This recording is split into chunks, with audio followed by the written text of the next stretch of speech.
Hello, welcome to another Let's Talk Rome Total War 2. So today I want to address land battles and also unit um, unit balance. I'm going to start out with unit balance first. I'm actually going to make comparisons to the original Rome 1. So first thing I want to talk about is how some factions are very overpowered and some are very underpowered. The best example I can think of would be Rome versus Gaul. And, if you're playing a campaign as Gaul, you're inevitably going to end up fighting the Romans, and it's really annoying to have to only use chosen swordsmen if you want a chance at winning. I mean, early on in the game, you can probably make do with the early Gallic units, but later on, it gets really, really tough to be able to fight, Rome with anything other than chosen swordsmen. So there's definitely there was definitely a poor unit balance in Rome One.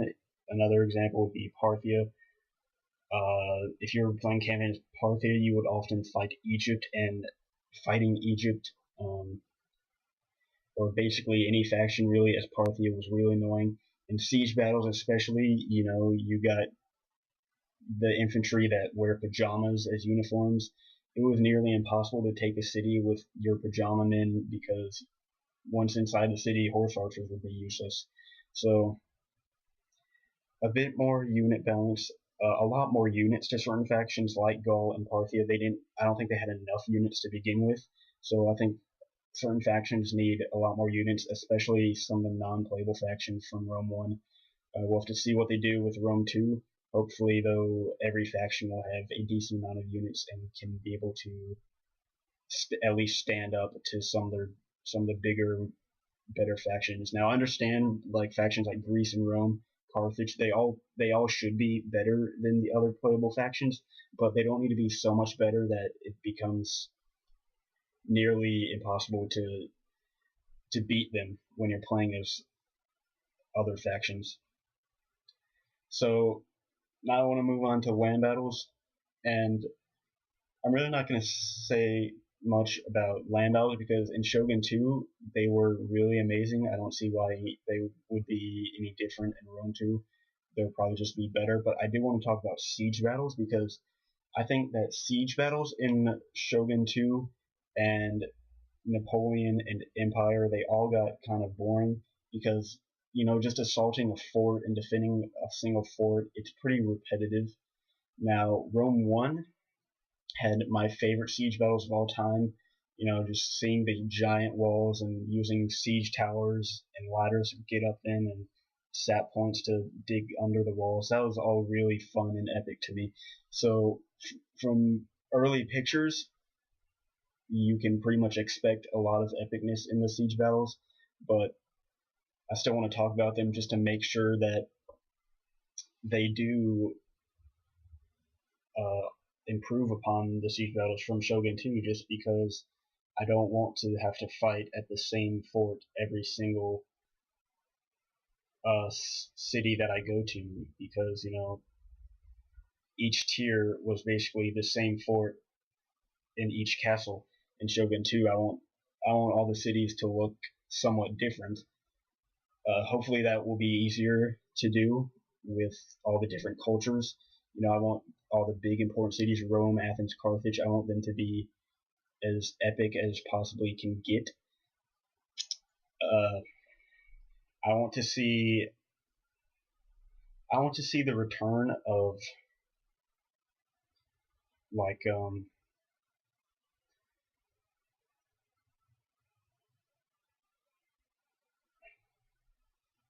also one thing I want to see the return of is the ability to go inside of your city, not while not in a battle. This was a feature only in Rome 1.